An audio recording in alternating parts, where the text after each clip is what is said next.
오늘은 아까 제가 말씀드렸던 것처럼 창세기를 이렇게 볼 수가 있어요. 창세기는 성경의 첫 번째 책이기 때문에 성경 전체의 introduction, 서론이다. 그리고 창세기는 1장부터 50장까지 있는데 1장에서 11장까지가 introduction of the introduction이에요. 그 중에 더 introduction이고 그 중에서 또 더 introduction을 이야기하면 창세기 1장과 2장이 introduction 중에 또 진짜 더 introduction이라고 이야기할 수 있어요. 그래서 창세기 1장과 2장을 이해하지 못하면 창세기 1장에서 11장까지를 이해를 못하고 1장에서 11장까지 이해를 못하면 50장을 이해 못하고 창세기를 이해하지 못하면 성경 전체를 이해하기가 어렵다는 거예요. 결론에 해당하는 부분들을 우리는 구약에서는 말라기에서 볼 수 있는데 말라기는 신약에 들어가기 위한 버스톱 하는 것처럼 잠시 멈추는 거고 진짜 엔딩은 레벨레이션이라고 이야기하는 계시록에서 엔딩이 돼요. 그런데 창세기에서 이야기하는 것과 계시록에서 이야기하는 것들이 비슷해요. 거기에서 말했던 것들이 계시록에서도 나타나요. 그래서 성경이 서로를 연결하고 있고 서로를 상징하고 있고 나중에는 거기에 대한 answer라고 이야기하는 솔루션들이 나온다는 것을 성경을 통해서 볼 수가 있습니다. 오늘은 그동안에 우리가 10번의 시간을 통하여서 창세기를 쭉 봤는데 창세기 11장에 오게 되었어요. 물론 지난주에 10장과 11장을 함께 봤는데 서론을 하나하나씩 다시 한번 짚어보고 그 다음에 11장에서 말하는 것을 엔딩을 하면 1장에서 11장까지의 긴 여정이 마무리가 될 것 같아요. 우리 윤경 씨 같은 경우에는 교회를 다닌 적이 없기 때문에 백그라운드가 없어요. 없는데도 들어보시면 성경에서 말하는 이 세상이 어떤 세상이고 왜 하나님이 이 세상을 창조하셨는가에 대한 그 목적에 대한 것들을 여러분들이 알 수가 있을 거예요. 창세기 1장에 보면 하나님이 세상을 창조하셨는데 창세기 1장과 2장은 서로 다른 스펙트럼을 통하여서 하나님이 만드신 세상을 보게 해요. 첫 번째 1장에서 말하는 창조는 어떤 것을 말하고 있냐면 온 우주적인 whole universe의 관점에서 하나님이 어떻게 세상을 창조하셨는가를 보여주고 있어요. 거기에서 말하고 있는 것은 하나님께서 나는 선하다라고 해요. 나는 good father, good creator, good God이라는 말을 하나님이 보여주고 계세요. 그래서 하나님이 이 good father, good God인 하나님께서 어떠한 목적을 가지고 세상을 만드냐 하면 선하신 목적을 가지고 세상을 만드셨다는 거예요. 그 세상을 만드실 때 어떠한 원리로 만드셨냐 하면 땅이 formless하고 empty하였던 그런 곳에 하나님이 두 가지의 방법을 통하여 창조를 하셨어요. 첫 번째 formless한 곳은 하나님이 어떻게 하셨어요? 질서를 넣어주셨죠. 그 다음에 그럼 쉽게 얘기해서 한국말로 하면 혼돈되어 있고 막 섞여져 있는 이런 상황에서는 하나님이 분리를 통하여 separation을 통해 가지고 구분을 하여서 이것이 바르게 펑셔널하게 돌아갈 수 있도록 하나님이 만들어 주셨어요. 그 다음에 비어 있는 곳은 하나님이 어떻게 하셨어요? 채워 주셨어요. 그래서 그냥 공허하게 아무것도 empty로 되어 있지 않고 하나님이 그 안에 채워져서 그 안에서 하나님이 기뻐하시는 대로 properly, functionally 돌아갈 수 있도록 하나님이 모든 것들을 공급해 주시고 잘못된 것들은 정리하여 주셔서 사람들이, 만물들이 살아갈 수 있는 환경을 만들어 주셨다는 거예요. 그리고 하나님께서는 매일매일 되어졌는 일들을 통하여 하나님이 보시고 좋았다, good, bad 이렇게 평가를 하시는 그 하나님이라는 것을 보여줍니다. 그리고 마지막에는 하나님이 very good인 거예요. 너무너무 선하게 잘 창조가 되었고 이 세상이 된다면 이 세상이 속해 있는 모든 사람들을 포함하여 모든 동물과 모든 만물들이 정말로 샬롬의 평강을 누리면서 풍부하게 풍족하게 살아갈 수 있을 것이다 라는 그러한 미니스트리가 끝나고 나서 very good 하고 엔딩을 다 가졌어요. 그게 창세기 1장이에요. 그럼 창세기 2장에서는 어떤 것들을 만드냐면 하나님이 whole universe라는 그런 스펙트럼으로 창조를 하셨던 걸 보여줬다면 창세기 2장에서는 사람의 관점에서 이 세상이 어떻게 창조되었는가를 스페시픽하게 말하고 계세요. 그곳에 사람이 하나님의 형상을 하나님의 이미지를 가지고 세상을 다스린다는 것을 보여주기 위하여 심볼릭한 완전한 한 가든 한 지역을 만들었어요. 그것이 바로 에덴 동산이에요. 에덴 동산을 만드시고 거기에 하나님의 형상으로 지음받은 사람을 두어서 구체적으로 하나님이 만드신 이 완벽한 세상을 어떻게 선하게 계속해서 다스려 가야 되는가를 보여주시려고 사람을 거기다가 두셨는 거예요. 그리고 하나님이 약속을 합니다. 커버넌트를 만들어요. 그 커버넌트의 내용이 뭐냐면 나는 하나님이고 너는 나의 백성이다. 그게 성경 처음부터 끝까지 계속 나오는 말이에요. 그거를 다양한 방법으로 이야기하고 있는데 나는 하나님이고 너는 나의 지음을 받은 피조물이야. 그렇지만 나의 형상으로 받아서 나의 선하신 뜻을 이루어내는 자야 라는 것을 말하기 위해서 하나의 커버넌트를 했는 것이 선악과를 먹지 말라고 이야기해요. 선악과를 통하여서 나는 하나님이고 너는 피조물이라는 것을 구분을 짓는 거예요. 단순히 먹는 문제가 아니라 내가 지정하였던 이거로 인해서 너와 나는 구분이 되는 거예요. 그렇지만 그 외에 너희들은 내가 준 모든 것들로 모든 일들을 할 수 있다.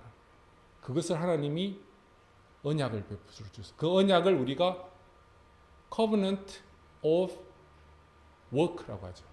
행위 언약이라고 해요.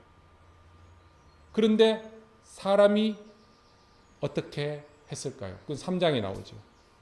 그리고 하나님이 그 약속을 하면서 이 선한 세상을 사람 혼자만 만들어 가도록 다스려 가도록 하지 않았습니다. 하나님이 혼자서 이 세상을 만드는 것, 이 세상을 다스리지 않도록 하면서 하나를 더 만들었어요. 여자를 만들었죠. 물론 하와라고 이름을 불렀지만 우리는 처음에는 2장에서는 여자라고 나오니까 남자와 여자를 만들었어요. 그래서 뭐를 명령하셨냐면 너희들은 부모를 떠나서 연합하라고 이야기해요. 부모에게 매달려서 부모의 독립하지 못하고 부모에 붙어서 그렇게 살지 말고 너희들은 독립해서 온 테리토리에서 하나님의 뜻대로 번성하며 다스리며 나가라는 가정을 하나님이 세워주신 거예요. 그래서 이 둘의 관계는 서로 이퀄해요. 그렇지만 질서라는 차원에서 남자가 머리가 되고 여자가 그 머리를 지탱하는 파트로 하나님이 만들어 주셨어요. 하나님은 질서의 하나님이에요. 너하고 내하고 다르기 때문에 차이를 두는 것이 아니라 이퀄한데 펑셔널리 돌아가기 위해서 하나님이 누가 머리가 되고 누가 몸이 되는 그런 역할을 하죠. 그것은 어디에서 아이디어가 나왔냐면 삼위 하나님에서 나왔죠. 삼위 하나님 다 이퀄하시고 모든 것들이 다 동등하신데 아버지 하나님이 헤드가 되시고 그 다음에 아들과 성령이 밑에서 함께 서포트를 하면서 서로의 유니티를 만들어가는 그 예를 사람에게도 요구하잖아요. 나중에 제가 결혼할 사람들을 향하여서 결혼 예비 과정을 하면 하나님이 남자 여자의 결혼 관계를 만드셨던 이유가 예수 그리스도와 교회와의 연합 관계를 보여주시기 위하여 남자 여자의 연합을 보여주시는 거예요. 제가 노을이하고는 컨퍼메이션 코스 하면서 이야기해서 했더니 오 그래서 예수님이 죽으셨군요. 그 사랑으로 뭐 머리가 바짝 좀 관심 있는 부분들이 있는가 봐요. 그래서 반짝 스파크를 하더라고요. 결국은 2장에서 하나님이 주시는 authority, 권위와 하나님이 주시는 그 지혜로 세상을 다스려 가도록 하나님이 시스템과 모든 것들을 해주셨다는 게 창세기 2장이에요. 부담스럽죠. 이제 11장까지 오려면 어떻게 해야 될지. 11장까지 와도 마치는 게 아닌데 우리 서리처럼 마음 편하게 책을 보면서 모든 것들을 초월할 수 있는데 이제 한국말 아는 사람들은 좀 힘들죠. 그렇지만 이렇게 한번 정리를 하고 12장으로 가야지 뭐라고 이야기할까요? 12장이 그래서 12장부터 중요하구나라는 것을 더 알 수가 있어요. 3장에서는 선악과를 먹지 말라는 행위 언약을 줬다고 했죠. Covenant of Work를 주셨는데 그 언약을 사람이 깨뜨려 버렸어요. 그 깨뜨려 버린 것 때문에 인간은 더 이상 이제 행위 언약으로 워크로 하나님의 그 커버넌트를 이룰 수가 없었어요. 그때부터 하나님이 뭐를 필요하냐면 은혜의 언약이라고 합니다. Covenant of Grace를 하나님께서 주시는 거예요. 그 언약의 핵심이 뭐냐면 예수 그리스도, 여자의 후손인 예수 그리스도가 뱀의 머리를 상하게 하는 완전한 승리를 주시겠다라는 것이 은혜 언약의 핵심이에요. 비록 에덴 동산에서는 아담과 하와가 쫓겨났지만 그들이 쫓겨날 때 아무것도 없이 쫓겨나는 것이 아니라 하나님의 그레이스, 은혜를 입고 쫓겨났어요. 무엇으로? 가죽옷을 입고 떠나는 것을 통하여서 하나님이 범죄에 대해서는 심판하셨지만 그래도 그 속에 은혜의 길이 있다는 것을 하나님이 보여주시는 거예요. 이게 성경에 계속 나와요. 사람은 범죄하고 심판받아서 죽을 수 있는 상황이지만 하나님은 다시 은혜를 주셔서 회복하게 하시고 살아가게 하시고 또 사람은 또 범죄하고 또 회복하고 범죄하고 회복하고 이 모든 과정들이 돌다가 마지막에 레벨레이션에서는 끝나는 거죠. 4장을 올라가요. 4장에 가면 사람의 휴먼 히스토리라고 하죠. 이 휴먼 히스토리에서 사람을 죽이는 살인 사건이 처음으로 소개되고 있습니다. 가인의 살인 사건은 단순히 예배를 자기가 하나님께 드렸는데 그걸 거절당해서 화가 났는데 옆에 있는 동생은 예배를 받았고 그 동생이 이래가지고 불러내가지고 죽였는 것처럼 윤주학교에서는 설교를 하는데 그거보다 더 큰 미닝을 가지고 있는 거죠. 이것이 어떤 의미를 가지고 있냐면 하나님께 순종하고 어디서든지 선하신 하나님을 믿음으로 예배하는 예배자를 죽인 살인이에요. 하나님이 기뻐하는 하나님이 받으시는 예배, 그 예배를 미워하고 그 예배를 방해하는 행동으로 했던 것이 가인의 살인 사건이라는 거예요. 그것은 하나님에 대한 또 다른 레벨, 반역이라고 말할 수 있어요. 이 일로 인하여서 앞으로 인간은 두 가지의 길을 걸어갈 수밖에 없었어요. 하나가 예배자를 죽였던 가인의 길. 두 번째는 믿음으로 하나님께 순교하면서까지도 예배를 드리는 아벨의 길. 이제 인간은 이 두 가지 길 외에는 다른 방법이 없어요. 선택을 해야 돼요. 가인의 길을 걸어갈 것인가, 아벨의 길을 걸어가야 할 것인가. 그런데 왜 이 싸움이 중요한 거냐 하면 아벨의 길을 걸어가는 사람들 사이에 여자의 후손 예수 그리스도가 나타나거든요. 다른 말로 이야기하면 가인이 아벨을 죽이고 가인의 길을 걸어가는 사람들이 아벨의 길을 걸어가는 사람을 죽이는 것은 단순히 예배만이 아니라 하나님이 구원하시려고 하는 예수 그리스도가 나타날 수 있는 길을 끊으려고 하는 하나님의 언약을 제대로 이루어지게 하지 못하게 만드는 사단의 계략이라는 거예요. 그래서 우리는 이 싸움을 굉장히 내가 죽으면 우리 집이 망하고 이런 문제가 아니라 이 아벨의 길을 걸어가는 사람들이 죽게 되면 예수 그리스도의 그 길이 없어진다는 그런 관점에서 구약 사람들은 치열한 싸움을 했어요. 5장에 가면 하나님은 죽은 아벨을 대신해서 또 다른 씨를 주셨다고 해요. seed. 여기에서 왜 갑자기 또 다른 아들을 주었다라고 말할 수 있는 또 다른 씨를 줬다. seed를 한국말도 씨고 영어는 seed고 라고 이야기하는 것은 여자의 후손 그거하고 커넥션을 주기 위해서 일부러 씨를 주었다라고 그렇게 표현을 하는 거예요. 또 다른 씨인 셋의 족보들이 나와요. 그리고 4장과 비교하여서 가인의 길을 걸어가는 사람들은 세상에서 대단한 일들을 하였죠. 반대로 5장에 나오는 셋의 아벨의 길을 걸어가는 사람들은 저 사람들이 과연 어떻게 살았을까 물음표가 생길 정도로 그냥 밋밋하게 살았어요. 그러나 하나님은 그 족보를 통하여 분명하게 보여주시는 것은 세상에서 그들이 어떠한 굉장한 일을 했다 하더라도 예배하는 자의 삶을 살지 않으면 하나님은 그날을 그들이 살았던 하루도 하나님께서 기억하시지 않는다는 것. 그래서 5장에 나오는 셋의 족보 아벨의 길을 걸어가는 사람들은 그 사람들이 몇 살에 거룩한 씨를 생산하고 또한 언제 죽었는가를 철저하게 기록을 하고 있어요. 그 말은 그 사람이 똑같은 가인의 자손들이 세상에서 번성하고 대단한 일을 했다는 말은 그들이 내세울 수 있는 것은 그거 하나밖에 없는 거예요.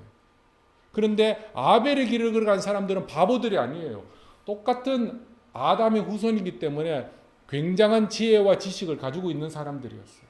그들은 자랑하는 것이 하나님께 예배하는 것을 자랑했죠. 세상의 일을 아무것도 못해. 그러니까 사람들이 이렇게 해서 교회 다니는 애들은 바보고 그냥 앉아서 예배만 드리고 끝나고 뭐죠? 간식 먹고 집에 가고 그게 아니거든요. 세상에서 할 일들을 똑같이 해요. 그렇지만 그들의 삶의 포인트는 하나님께 예배하는 것.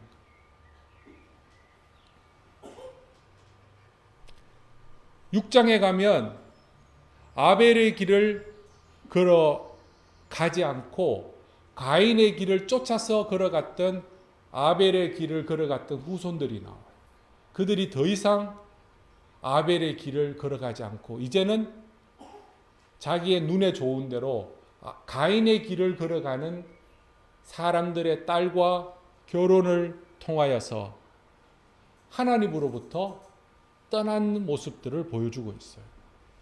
이제는 하나님이 세상에 어떠한 기대도 둘 수 없는 죄악이 가득 차 있는 그런 세상이 되어서 하나님께서 심판을 하시려고 마음을 먹었어요. 그렇지만 하나님 마음속에는 언약했던 그것을 기억하고 있어요. 그 언약이 뭐라고 했어요? 따라해볼까요? 여자의 후손이 뱀의 머리를 깨부수는 것. 그러기 위해서는 아벨을 대신하여 또 다른 씨를 주셨던 것처럼 죄악이 가득 차 있는 세상에 아벨의 길을 걸어가는 한 사람을 하나님이 선택하셔서 보존하셔요. 그 사람이 바로 노아인 거예요. 제가 지금 이야기할 때 보면 결국은 무언가를 막 이야기를 하는데 결국은 사람을 이야기하면서 맞춰요. 하나님의 관심이 이 생명, 사람, 하나님의 형상으로 지원받아서 세상을 살아가는 자에 대한 관심을 계속해서 보여주고 계시는 거예요. 그 노아는 하나님 보시기에 당대의 의인이고 완전한 자고 하나님의 명령에 준행하며 하나님과 동행한 사람이라고 보여주면서 그렇지 않는 온 세상에 있는 모든 사람들과 노아와 그의 가족들과 비교를 탁 시켜요. 그리고 하나님께서 이제 심판할 것이라고 예고하시고 심판을 시작하십니다. 7장과 8장 기뻐하십시오. 6장 한 장씩 가다가 이제 2장을 한꺼번에 넘어가는 7장과 8장은 되게 짧습니다. 엄청난 이때까지 한 번도 경험하지 못하였던 대홍수의 심판 가운데서도 언약을 기억하신 하나님께서 노아와 그의 가족들을 방주 안에서 보호하셨어요. 그렇지만 동시에 물로서 세상을 정결하게 하기 위하여 심판을 하셨다는 것이 7장과 8장에 나와요. 그런데 하나님이 정결하게 할 때는 대충 그냥 막 대충 하는 것이 아니라 철저하게 죄에 대해서 하나하나씩 깨끗하게 순서대로 다 제거하시는 거죠. 9장에 왔습니다. 9장에 보면 새롭게 된 세상을 방주에서 나온 노아와 그의 가족들에게 주셨습니다. 그리고 기억하게 합니다. 너희들은 하나님의 형상으로 지음받은 사람들이야. 그래서 내가 아담에게 명령하고 약속했던 생육하고 번성하고 땅에 충만하라 라는 그 사명을 다시 주겠다는 거예요. 다른 말로 이야기하면 세상이 뒤집어지고 뭘 하더라도 이 믿는 사람들, 아벨의 길을 걸어가는 사람들한테는 동일한 명령을 하시겠다는 거예요. 생육하고 번성하고 땅에 충만하라는 거예요. 하나님의 뜻대로 생육하고 하나님의 뜻대로 번성하고 하나님 뜻대로 땅에 충만하여서 그곳에서 하나님을 예배하라는 거예요. 그리고 더 이상의 물의 심판은 없다는 것을 보여주시기 위하여 무지개를 상징으로 주셨죠. 그리고 시간이 꽤 지난 후에 9장에 보면 노아가 부끄러운 행동을 하게 돼요.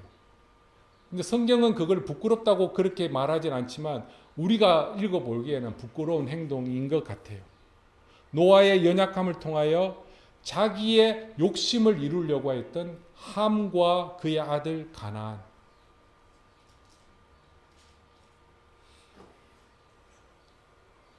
뭐라고 이야기할까? 하나님의 오토리티를 주시고 하나님의 뜻을 이루어 나가는 언약의 대표자인 노아를 묵살시켜가지고 바보로 만들어서 자기를 높게 만들려고 하였던 그 아들 함과 가나안에 대해서는 하나님이 저주하셨어요.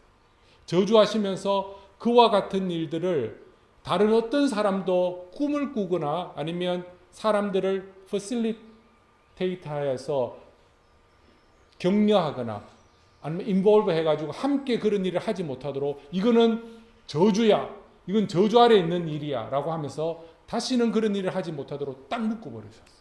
그리고 오히려 그 연약함을 덮어주면서 살아가게 하고 회복하게 하였던 셈과 야벳은 하나님이 축복하셔서 이거는 좋은 일이야 라고 하면서 선과 악을 구분하여 주시는 거예요. 선과 악은 사람이 구분하는 것이 아니라 하나님이 구분하는, 하나님이 선하다 하면 선하고 하나님이 악하다 하면 악한 거예요. 그런데 요즘의 세상은 어때요? 내가 판단하는 거죠. 사람이 선과 악을 결정을 하는 거예요. 옛날에는 그렇게 했지만 지금은 상관없다는 건데 하나님은 새로운 세상이 되었을 때 또다시 이야기해요. 선과 악은 내가 판단한다는 거예요. 함과 가나안은 저주에 악에 있고 셈과 야벳은 복에 있다는 거예요. 지난주에 10장과 11장을 통하여서 특별히 무엇을 더 포커스해서 봤냐면 9장 1절에 보면 생육하고 번성하여 땅에 충만하라라는 것이 어떻게 성취되었는가, complete 되었는가, accomplish 되었는가에 대해서 노아의 세 아들들이 세상에 어떻게 퍼져나갔는 그 이야기를 했어요. 들었어요? 네. 요즘에 유튜브에 우리가 예상했던 사람들 말고 모르는 몇 분들이 더 들어오셔가지고 좀 더 조심스러워요. 우리끼리 다 알면 제가 막 실수해도 원래 박진철 목사는 실수 잘해 이렇게 넘어가는데 잘 모르는 사람이 들어오면 저 교회 이상한 교회네, 저 이상한 목사 말하는 것도 계속 듣고 참 희한한 교회네라고 오해하실까봐 조금 걱정스러운데 여기 보면 땅이 어떻게 나갔는가? 땅에 사람들이 퍼져나갔는가? 이러한 하나님의 명령 가운데 그 하나님의 명령에 대적하는 한 무리들이 일어났어요. 그 무리들이 그냥 서로 이렇게 눈빛만 보고 혹시 뭐 이게 아니라 말로서 이야기하기 시작하는 거예요. 머릿속에 있을 때는 죄지요. 그렇지만 큰 죄는 아니에요. 그런데 이게 밖으로 튀어나오면 그때부터 큰 죄가 나오는. 말로서 말하면 그때부터 이게 힘을 가지기 시작해요. 그리고 사람들이 세력을 모아서 액션으로 나갈 때는 정말 하나님께서 바로 뭔가를 하시는 거죠. 그 대표적인 것이 바벨탑을 쌓는 일을 했는 거예요. 바벨탑을 쌓은 사람들이 뭐냐면 하나님께 저주받았던 함의 아들 중에 구스의 아들 니물롯이에요. 니물롯이 세웠던 왕국이 있고 그 왕국의 힘을 합쳤던 레지던스, 시티즌스들이 힘을 합쳐가지고 하나님을 대항하기 위하여 바벨탑을 쌓은 거예요. 그렇지만 하나님은 그들의 반역을 오랫동안 내버려 두시지 않았어요. 왜냐하면 가만히 두면 어떻게 돼요? 또다시 노아 홍수 이전의 상황으로 돌아갈 수 있기 때문에 하나님이 내려오셔서 상황을 파악하시고 액션을 하셨어요. 그 액션이 뭐냐면 그들이 말이 통하니까 말을 통하여서 죄악이 자꾸 퍼져나가니까 죄악을 퍼져나가지 않게 하기 위하여 말을 나눠버렸어요. 그래서 사람들이 더 이상 죄를 짓지 못하게 하는 것이 하나님의 의도예요. 하나님은 자기의 반역하는 사람과 쟤들은 안 되겠다 이게 아니라 그들이 죄 때문에 나중에 죄를 지어서 멸망당한 걸 하나님 싫어하시기 때문에 하나님이 내려오셔가지고 죄를 짓지 못하도록 말을 나누어 버렸다는 거죠. 그 일로 인하여 반역했던 그 모든 액션들은 스톱이 되고 죄가 퍼지는 것은 스톱이 되고 그렇지만 그들은 말이 나누어졌던 그 그룹에 따라서 세상으로 흩어지게 되었다는 거예요. 이제 오늘 설교가 시작됩니다. 오늘 설교는 앞에 것보다 좀 짧아요. 오늘 설교는 지난주 주일의 설교의 파트 2라고 보면 돼요. 기억을 돕기 위해서 한번 질문을 해볼게요. 눈 안 마주치는 사람한테 제가 질문을 하겠어요. 너는 몰라도 돼. 괜찮아. 너까지 할 필요는 없어. 님롯을 중심으로 한 세력이 바벨탑을 지었던 이유가 뭘까요? 두 가지를 성경은 이야기하고 있어요. 뭐 때문에 바벨탑을 짓자라고 이야기했을까요? 크게 이야기해서 다시 물로 심판을 하면 높이 올라가고 하나님이 심판을 못하게 하나님이 심판을 해도 자기들이 살아남았다. 하나님보다 내가 더 하이야 이런 거를 보여줘요. 그렇죠. 지난주 유튜브 방송이 아주 잘 됐다는 거를 안 오신 분이 정확하게 지금 포인트를 이야기하고 있어요. 자, 그러면 성경에서 말하는 두 가지 이유는 이런 이유였어요. 제가 그냥 리터럴리 그대로 제가 옮길게요. 그 탑 꼭대기가 하늘에 닿게 하여 우리의 이름을 내자라는 거예요. 첫 번째. 두 번째는 온 땅에 흩어지는 것을 우리가 면하자라는 것이 바벨탑을 지었던 분명한 목적이었어요. 캐치프레이즈였어요. 그런데 제가 그렇게 사람들이 말했던 것은 어떠한 숨길 수 없는 그것을 커버하기 위해서 했는 거라고 이야기했죠. 그 숨길 수 없는 것이 두려움이라. 그 두려움이 뭐예요? 다시 홍수로 우리를 멸할까 봐. 그리고 홍수로부터 이기기 위해서는 높은 탑을 쌓아서 올라가야 되고 거기에서 나의 안전을 보장받고 싶은 거예요. 그런데 높은 탑을 쌓을 수 있는 사람이 아무나 쌓을 수 있는 굉장히 시빌라이즈 되어야 되고 굉장한 기술을 가지고 있는 사람이기 때문에 그러한 일을 하게 되면 온 세상에 있는 사람들이 나를 어떻게 생각해요? 우와, 굉장한 사람이구나. 저기에 가면 우리가 안전을 보장받을 수 있겠구나라는 생각에 자기의 킹덤이 점점 더 넓어지는 것을 생각하고 만들었던 작품인 거예요. 여기까지가 지난주에 제가 했던 말이에요. 그런데 여기에서 조금 더 깊게 들어가면 그들이 왜 이 두려움을 가지고 있었는가는 죄하고 연결이 되어 있어요. 그들은 자기가 살고 있는 이 삶의 패턴과 삶의 스타일이 죄하고 연결되어 있다는 걸 알고 있어요. 하나님이 싫어하는 라이프라는 걸 알고 있어요. 그런데 그 라이프를 끊을 수가 없어요. 죄가 주는 그 달콤하고 죄가 주는 그 기쁨이 있기 때문에 끊을 수가 없는 거예요. 그런데 그 라이프를 계속 누리면 어떻게 돼요? 내가 나중에 심판받거든요. 그러니까 이거를 놓치려고 하면 심판받을 거고 이거를 놓치고 싶지 않고 그러니까 어떻게 해야 돼요? 하나님이 심판을 했을 때 내가 살아날 수 있는 방법을 만들어내자라고 하는 것이 바벨탑. 사람이 언제 두려움이 생기냐면 하나님을 생각하면 두려움이 생겨요. 그리고 언제 사람이 마음에 안전함을 생기냐면 하나님을 생각하면 안전함이 생겨요. 물홍수가 나더라도 무지개를 통하여 하나님의 언약을 기억하면 안전함이 생기는데 그것을 잊어버리고 죄를 누리려고 하는 그게 갇혀 있으면 두려움이 생기는 거예요.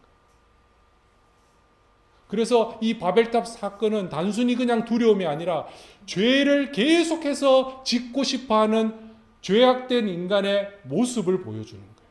그래서 하나님께서 직접 내려오셔가지고 문제를 해결하려고 하는 거예요. 오늘날 우리가 고민하는 것들이 무엇인가요?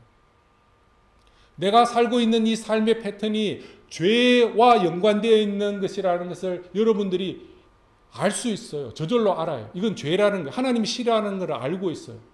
그렇지만 놓치고 싶지 않는 거예요. 얘가 주는 그 기쁨이 기가 막히거든요. 그래서 이걸 끝까지 붙잡고 싶어서 내 나름대로 살아가는 방법들을 만들어내는 거예요.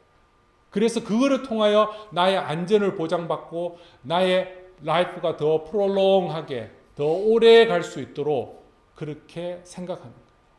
그럼 성경은 아니라고요. 성경이 너에게 안전을 주고 너에게 보호하는 것은 하나님이 하시겠다.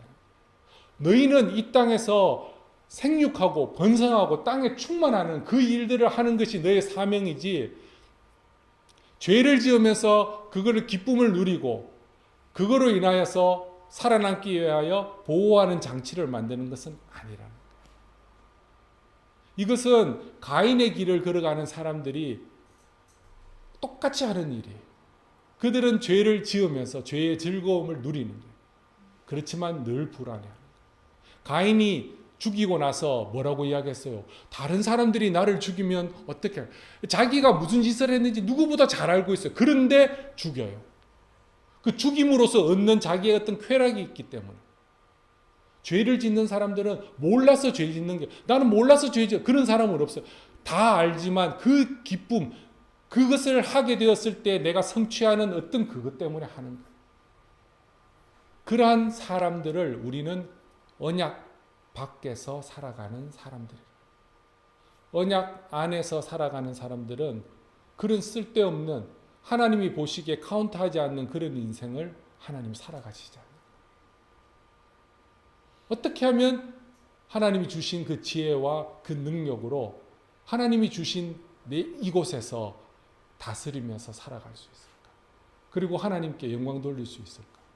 하나님께 영광 돌린다니까 막 하나님이 영광에 목말라가지고 야 너도 영광 돌려 너도 하나님 영광 돌리라. 하나님이 우리한테 명령하실 때는 그 베네핏이 하나님한테 있는 것이 아니라 우리한테 있는 거예요.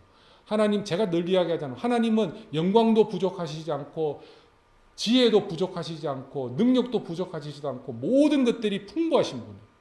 그분이 우리에게 뭘 하라라고 이야기하는 것은 선진이 너한테 유익이 되기 때문에 하라고 하는 거예요. 여진이 너한테 유익이 되기 때문에 하라는 거예요. 재현이 너한테도 우리 양이 너한테도 여기까지만 합시다. 여기까지 또 가면 다 할까요? 다 하면 오늘 더 길어지네요.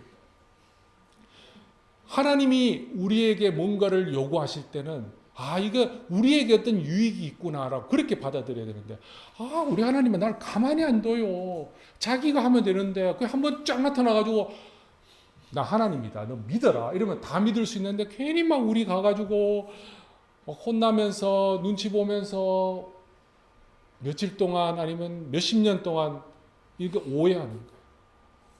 하나님은 우리를 그 영광을 사용하는 걸 원하신다. 제가 자주 쓰는 표현 하나만 더 할게요. 하나님이 아이패드 빌리언 가지고 계세요. 그런데 야 아리 나한테 아이패드 하나 더 줘. 라고 하는 하나님이 어디 있겠어요. 빌리언 플러스 원인데 그게 하나님한테 무슨 미닝이 있겠어요. 빌리언 가지고 있는 죄송합니다. 튀었는데 빌리언 가지고 있는 제 아이패드를 얘한테 하나 주면서 야 이거 써라. 그리고 이거 너를 위해 써서 선한 일에 써라고 주는 그것이 하나님의 기쁨이죠. 빌리언에서 하나 빠져도 하나님은 아무런 문제 없어요. 빌리언에서 계속 뭐 밀리언이 나가도 하나님은 여전히 많아요. 하나님은 아이패드 하나만 있으면 돼요.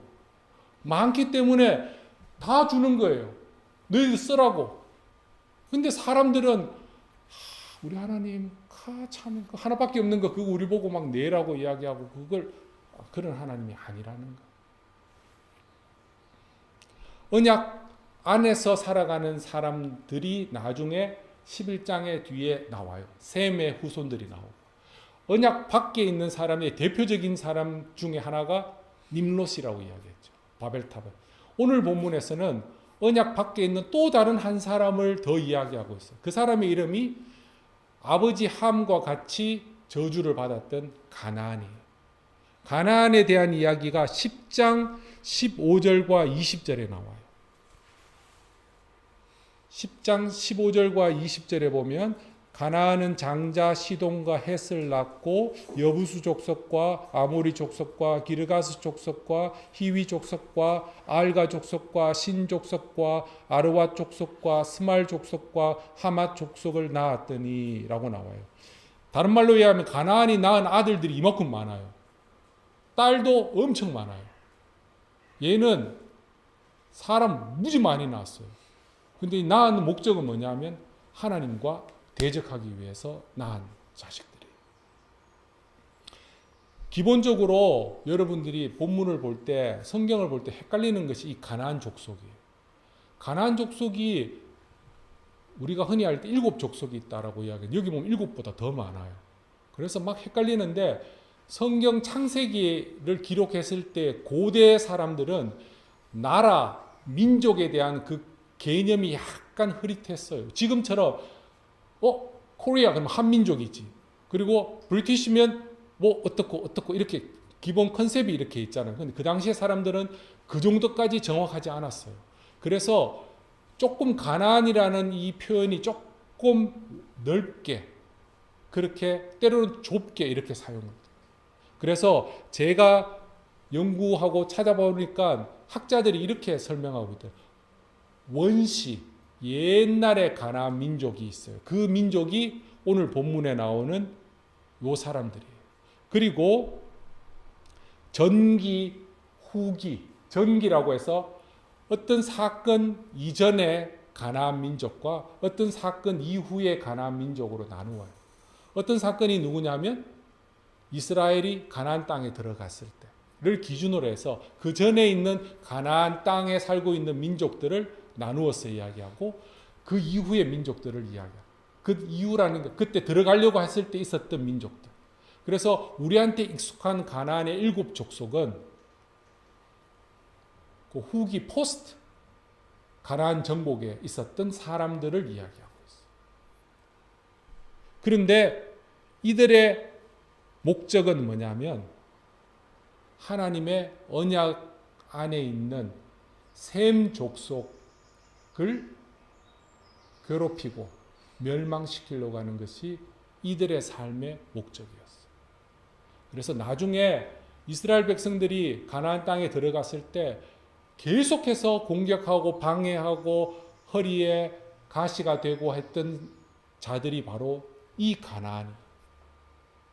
오늘 본문은 그 이야기를 하고 싶은 거예요. 족보를 통해서 뭘 보여주냐면 이들이 처음부터 어느 날 갑자기 우리한테 갑자기 딱 나타나가지고 야 싸우자고 하는 것이 아니라 옛부터 하나님의 그 언약을 이루어낼 수 없도록 방해하는 그러한 뿌리를 가지고 있는 자들이라는 것을 보여주고 싶어서 하는 거예요. 그 다음은 언약 안에 있는 아벨의 길을 걸어가는 셈 자손에 대한 이야기를 하고 있어요. 셈 자손에 대한 이야기를 하는데 그 10장 21절에 보면 셈은 에벨 온 자손의 조상이다라고 나와요. 그런데 에벨이라는 사람은 셈의 바로 밑에 아들이 아니에요. 셈의 아들은 22절에 보면 엘람과 아수르와 아르박삭과 룻과 아람인 이렇게 나와 있어요. 그 말은 뭐냐면 셈의 아들 여기가 에벨이에요. 이것을 온 여기에 장자로서 쓰겠다는 거예요. 근데 에벨이라는 이름에서 히브루라는 말이 나왔어요.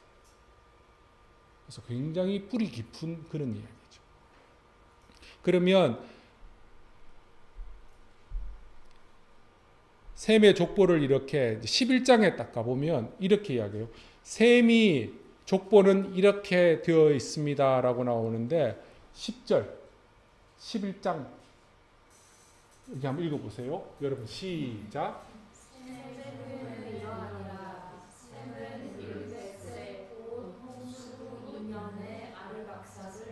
자, 아르박삿이라고 하는데 아르박삿이 몇 번째 아들이에요?